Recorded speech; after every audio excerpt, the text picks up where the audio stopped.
Okay, the viewers, well, as I suspected and expected, it's going to work. There's my polarity hooked up. I'm borrowing a connector off one of the CTs. So I'll get some more of these connectors. Once I figure out how to use this thing. It's plugged in on there. Let's whack it in.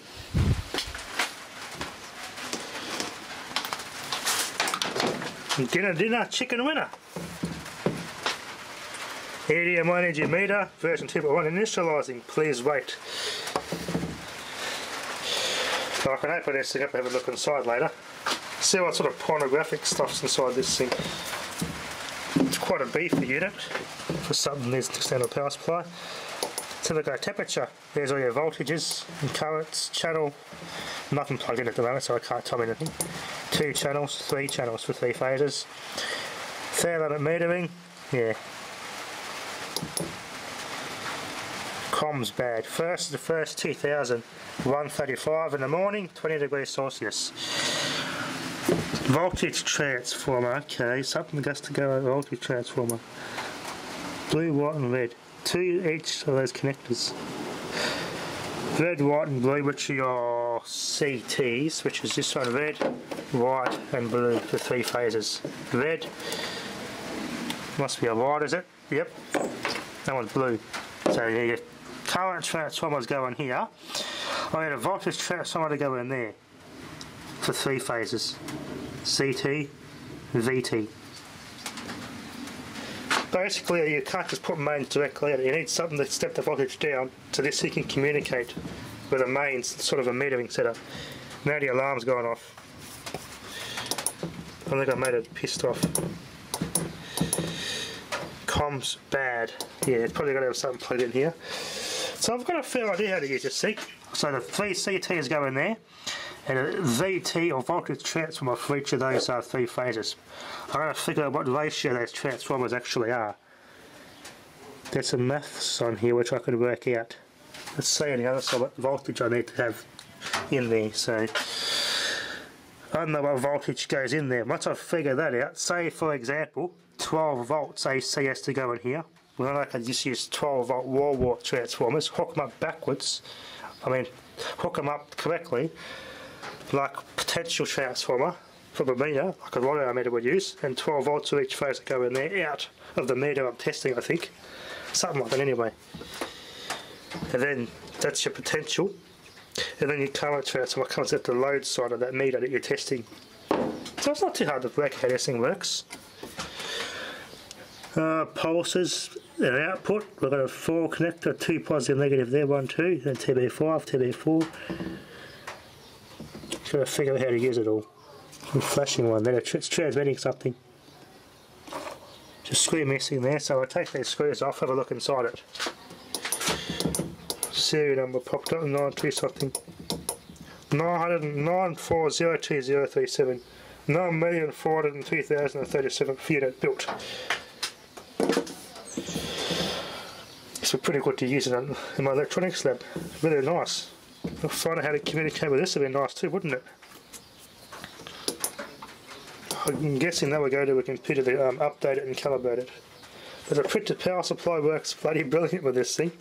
Working awesomely. Anyway, let's unplug. And we can take it apart, see how it all looks like inside. Yeah, that's quality stuff. Update 2.2, made in the USA. Update couplers? Wow! Made in America, this is all quality shit. This is not for consumers, this is for someone who wants their electronics to last forever. Taiwan chip, micro chip. There's a brains, 6 seconds per second, 1994. A super capacitor, which is most likely flat, which is what a time and date are now wrong. 5.5 volt, 1 farad. Electrostatic sensitive devices. Let's see. The unit will have to be recalibrated if any of the cards are changed. There's a main board down there that goes to the control board. Round to the connector. 2 kV rated transformer. Interesting.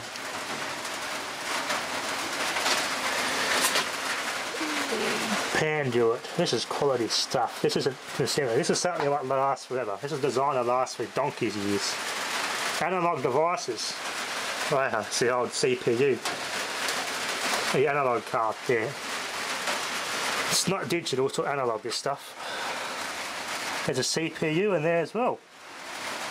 It's the not the BGA type though, as you would see. It looks like a BGA, but it's not.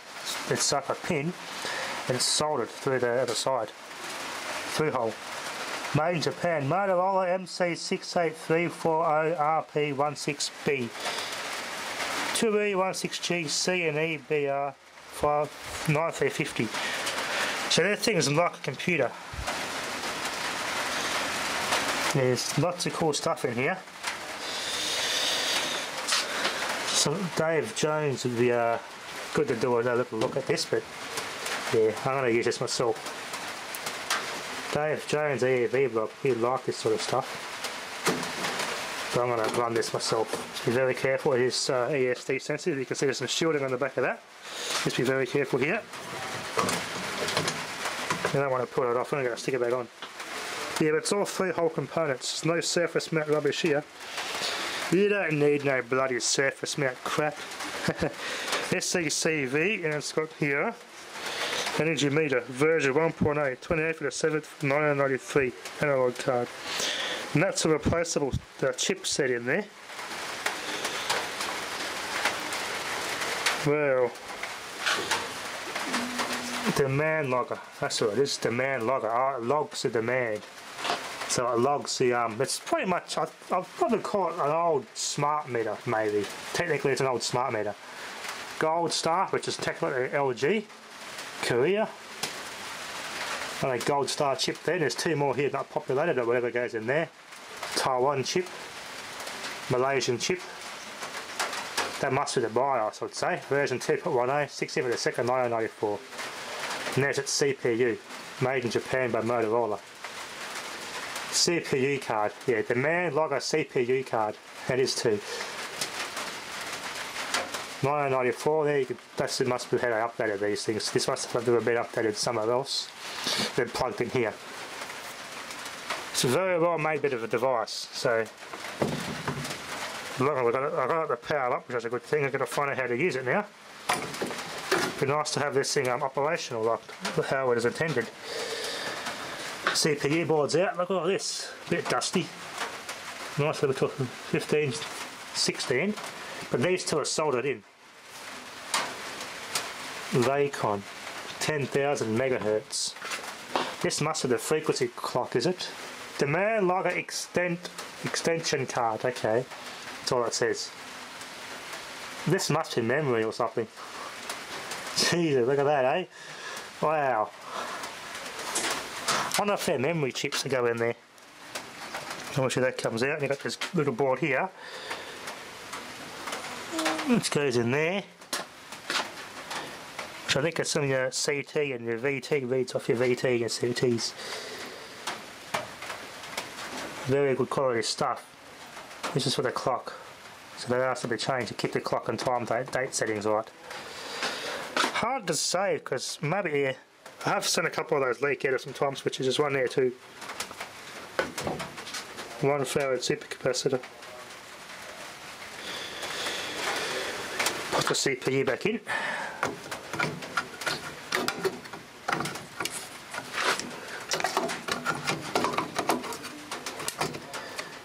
Yeah, this is definitely not going to simulate. This is something that's designed to last forever. So they're just analog, not digital based.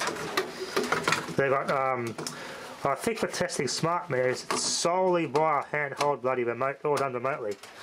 It's solely via a little thing that goes in the front with the infrared and reads it off the computer. I think that's how they'll do it. Because he did say the bloody customers are whinging and bitching and the bills are too expensive, and have done everything they did to save power, even buying cheap shit Chinese friggin' energy efficient appliances. And they're just, yeah, they're even testing frickin' smart meters that are new, just to see if they're still accurate, just to make the customers happy. Like, that's crazy. The accuracy these friggin' they demand is just stupid. Like, you might as well not have a friggin' meter on your house at all. You might as well just have free electricity for everyone. You know, just, yeah, it's gotten pretty bloody, does a lot of people's heads in how they're doing it now. Anyway, and you got another board here. So I think that goes to here. That's your infrared module. These little couplers there made in Singapore. master communications. So this is the bit that communicates via the optical. So the optical things you just clip onto those and it's just fibre optic to a modem or a computer somewhere. What these are, let's have a look, are they SMA? Not fibre optic as well. Nice. Anyway, it's not bad. Put this cap back on, I want to cross-thread it. There we go. It's got SAMWA capacitors in it, but I was surprised they're using something that's this good, like they're not leaked, not bulged. Then again, they were probably better back then. This is before they focus on getting the consumer grade crap. So I suppose SAMWA would have made a good range of for higher end use too. So can't really complain much about that. Sun brand capacitor. Anyway, it's pretty nice to see how these things work, and it's a nice bit of kit. It's pretty much an early computer. Yeah, analog devices, yeah, really old school and reliable. Old school, gold school. Just put this device back together and I'll yeah, there's not much I can do at the moment by pressing that button. I need to plug something into here to read it. But there's your earthing, and your mains earth goes on the side here, which goes to whatever meter or board you're testing. But it's in case there's any, I think that's more for suppression of RF and things, I think. It's probably what that'll be for. But it's pretty skookum inside this thing. There's resistors. Wow. Very good quality stuff. Very good quality stuff. Initializing, please wait.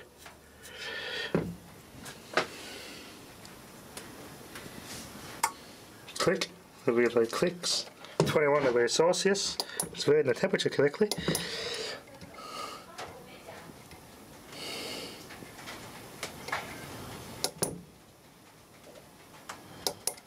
You've got to find out how to use this thing. But I got a fair idea. I'll get this part right up, just this side here, but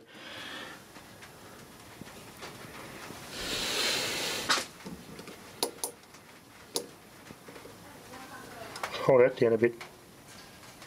Just a scroll button, that's all it does. Tactile button too. Wow. 21 degrees Celsius.